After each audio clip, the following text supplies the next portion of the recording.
Ayun 'no, marami pong nabahala sa shinare ni Beyonce last vlog po sa kanya kita po natin na nasasaktan siya sa mga minisage sa kanya privately. Yung emosyon po ni Beyonce nararamdaman ko. Napakabigat ng kanyang dinadala. Pero nagkukuha pa rin po niyang ngumiti sa harap ng camera. Ika nga ni Kalinga Prab, huwag pansinin ang mga basher. Oo, totoo naman po. Huwag natin pansinin yung mga basher. Pero, no, yung apekto po sa atin emotionally, no, nakaka-stress po yan. Dagdag iisipin.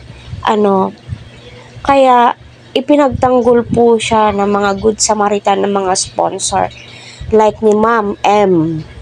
At pinuntahan po sila ng pulis para ma-interview, makita kung sino yung nagchat-chat sa kanya. Kasi pwede po siya kasuhan ng cyber, yung pagbabanta, pwede po siyang kasuhan at matitrace po yan ni Sir Olives kung taga saan at pwedeng padalhan ng notice para itigil yung panghaharas online, yung tipong gusto mo lamang pong magpasaya ng mga supporters mo, pero yung binabalik sa'yo ng mga basher ay sobrang pangbabatikos, di ba?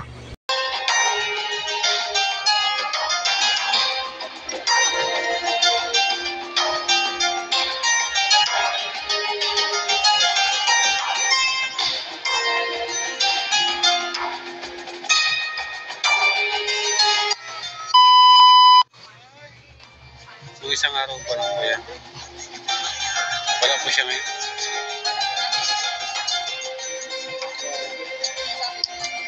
Ma-stress yung madidepress po yung bata.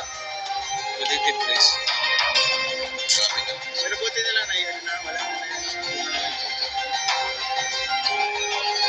Gusto ko po kasing makita yung mga nagme-message sa kanya.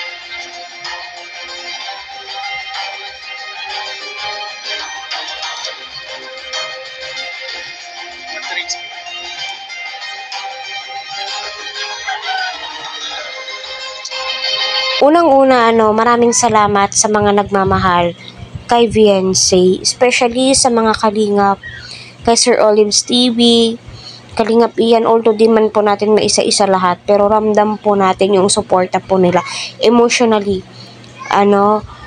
Labanan mo yan, Beyonce, ika nga ng mga viewers, pwede mo yan silang i-block, huwag mong papatulan, kasi 5 ka, sila piso. Napakahirap yung sitwasyon ni Beyonce. Ramdam po natin yung sakit, especially sa nanay po ni Beyonce. Kasi nga, yung gusto lang po nila ay mapasaya ang mga viewers, mag-enjoy po tayong manood. Pero yung balik, napakahirap yung mga ganito. May mga tao po talagang mahirap pakisamahan, mahirap intindihin kahit sa mga viewers,